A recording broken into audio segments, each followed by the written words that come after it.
What's going on, fragrance family? Hope y'all are doing fantastic today. Niche versus designer versus clone. What should you buy? What's better?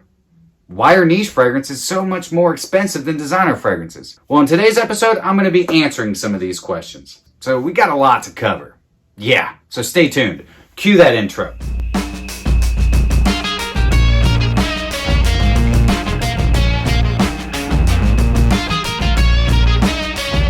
What's going on, my beautiful fragrance family, and welcome back to My2Scents. My name is Brian, and this is the show all about boosting your confidence through the art of fragrance and becoming a lasting scent memory. Alright, so we got a lot to go over today. I recently posted a short asking you guys some questions, mostly about niche, designer, or clone fragrances, and I've gotten some amazing answers. I got some amazing feedback. And speaking of feedback, at any time during this episode, throw me some comments down below. I love talking to you guys. I've been loving all the feedback that's been coming at me, and keep throwing some inspiration at me. Fragrances that you like me to review, fragrances you think I need to get my nose on. Of course, I love picking up fragrances, and I love doing subscriber-inspired episodes. So keep them coming. But now it's time to go ahead and get into The Idiot's Guide to Buying Fragrances, Whiffs and Sniffs. And no, guys, I'm not calling you idiots. You remember those books? The Idiot's Guide to Learning English, The Idiot's Guide to Learning French, The Idiot's Guide to Learning the Idiot's Guide. You know what I'm talking about?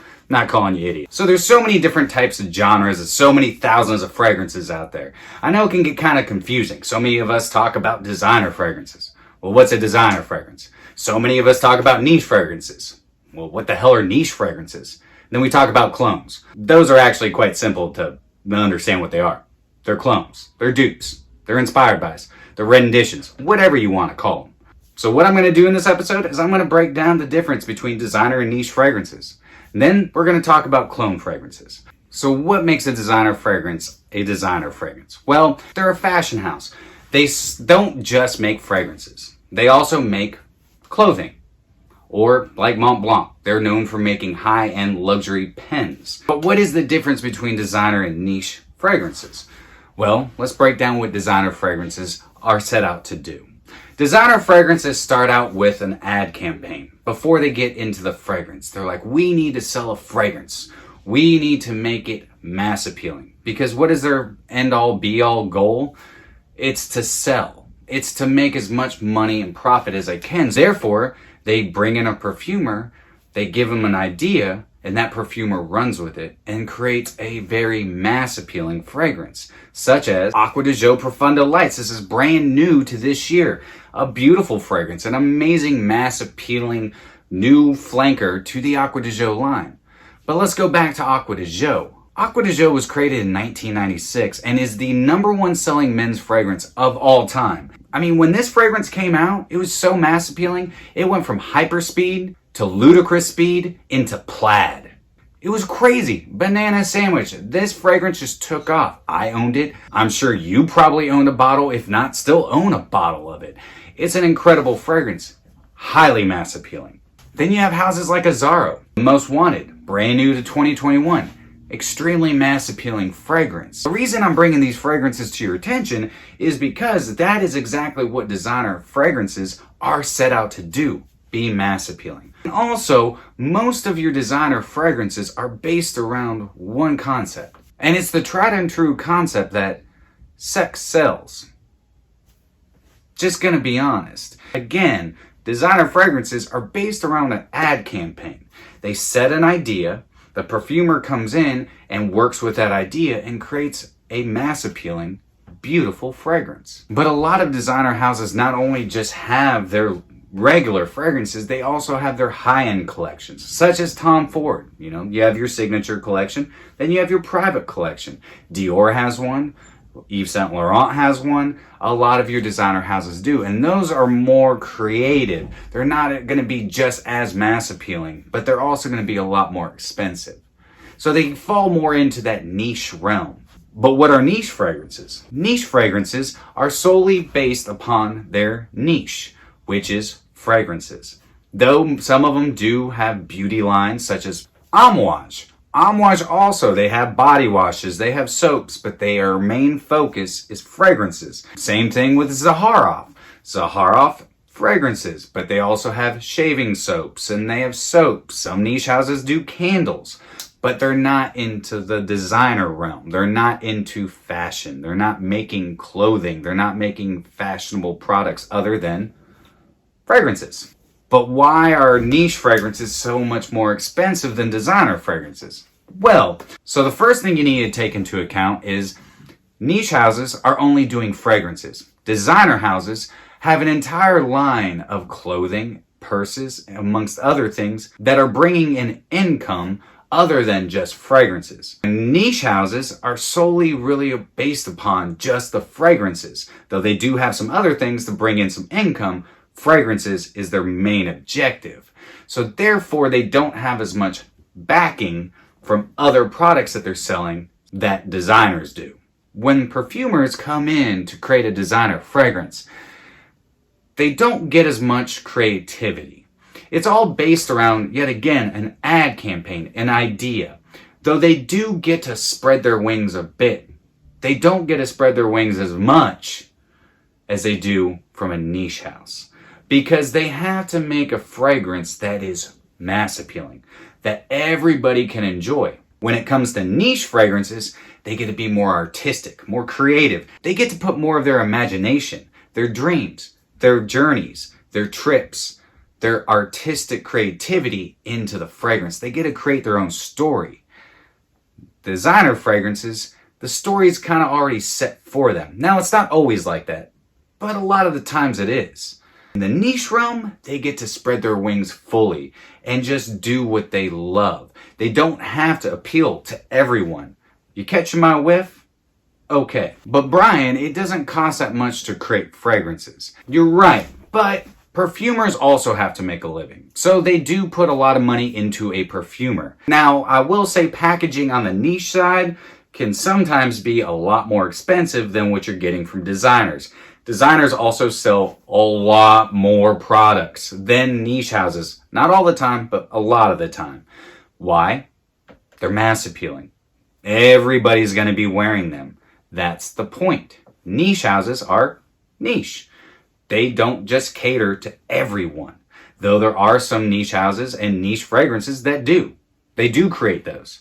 Are niche fragrances higher quality? Sometimes, but not all the time. Are designer fragrances high quality? Sometimes, but not all the time. Do niche houses use synthetics? Yes. Do designers? Yes. So what's the main difference? The difference really comes from that niche fragrances are more unique. They do tend to use higher quality ingredients. But with that being said, it doesn't mean it's going to be beast mode and just project and be the longest lasting fragrance you've ever put your nose on. No. I have some designer fragrances that last a lot longer than my niche fragrances, and they cost a lot less. And vice versa. As you can tell, I've got tons of niche fragrances. And yeah, I do actually prefer niche fragrances over designer fragrances. And I'll tell you why. This fragrance, right here. Tom Ford's Tobacco Vanille. Fun fact, this is my number one fragrance of all time. Nothing will ever take this fragrance from the number one spot. This is my favorite fragrance. I will never live without it because this fragrance right here is the fragrance that opened up the niche realm of my fragrance journey. Fragrances like this can open up a whole new world to your fragrance journey. A whole new world. Don't you dare close your eyes. Because if you do, you might miss out on fragrances that will help set you apart. A fragrance that you're just going to fall madly in love with. Or miss out on a fragrance that opens up a whole new path in your journey. So what's the difference between designer and niche fragrances? Most of the times, perfumers in the designer side don't have as much freedom. Perfumers on the niche side can spread their wings and create amazing, unique fragrances that are a little bit more challenging. I look at it like this. Designer fragrances are like when you go out on your first date with someone and you have a great time and you all fall madly in love with each other. Niche fragrances are like you go on your first date with someone, get home and you're like, I really like that person, but I'm going to give it some time. You go on a few more dates, and then a few more, and then you fall in love, and the rest is history.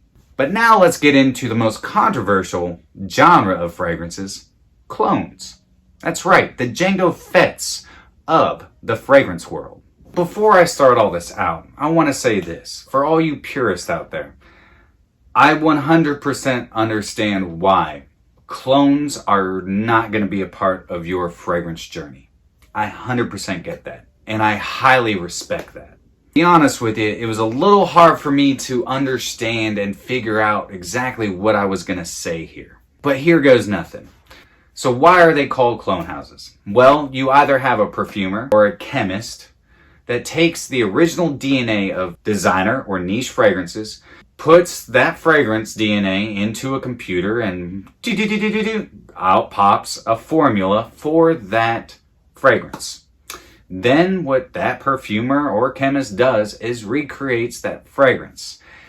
Sometimes they do a pretty good job, sometimes not so much. I have never smelled or heard of a clone that smells exactly like the original.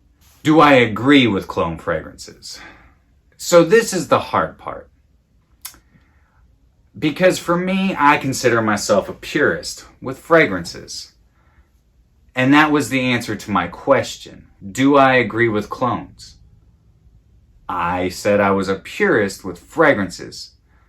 In my opinion, I love all fragrances. Honestly, my opinion is my opinion.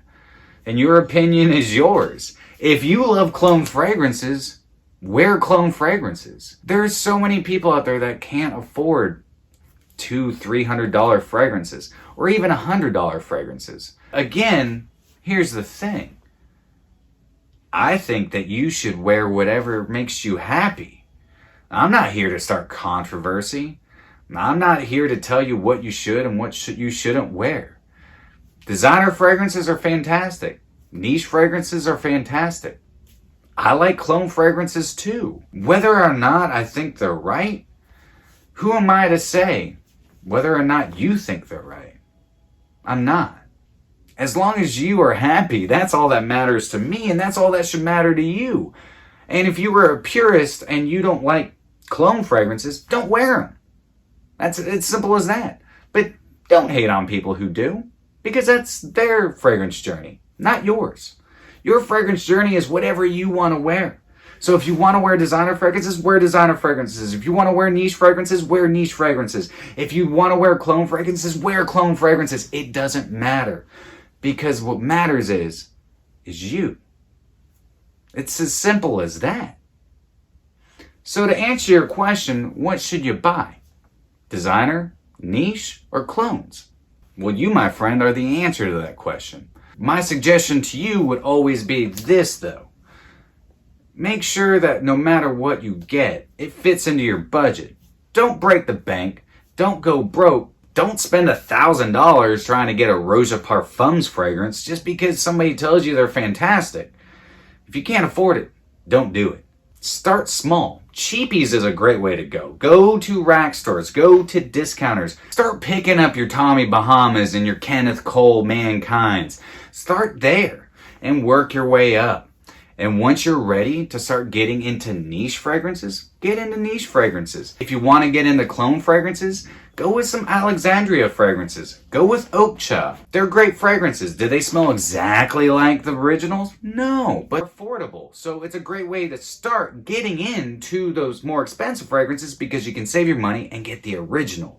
Because the original is definitely going to be better. So niche, designer, clones, I love them all. I love fragrances. Because that's my fragrance journey. I love fragrances. I love smelly stuff.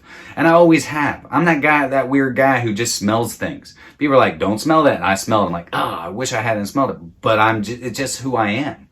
But if it smells great and you love it, then wear it. That's all that matters. So there it is. Niche versus designer versus clones. What should you buy? It's all up to you. What works in your budget, what makes you feel good, and what makes you happy. Find what sets you apart and roll with it. Don't let anybody change your perspective. Don't let anybody change your mind. Be you. That's all that matters. So guys, that is it for me this evening. I hope y'all enjoyed this episode. And if you did, don't forget, do me a favor. Like, comment, share, and subscribe. And always remember, you are stinking beautiful. And until next time, happy scent trip.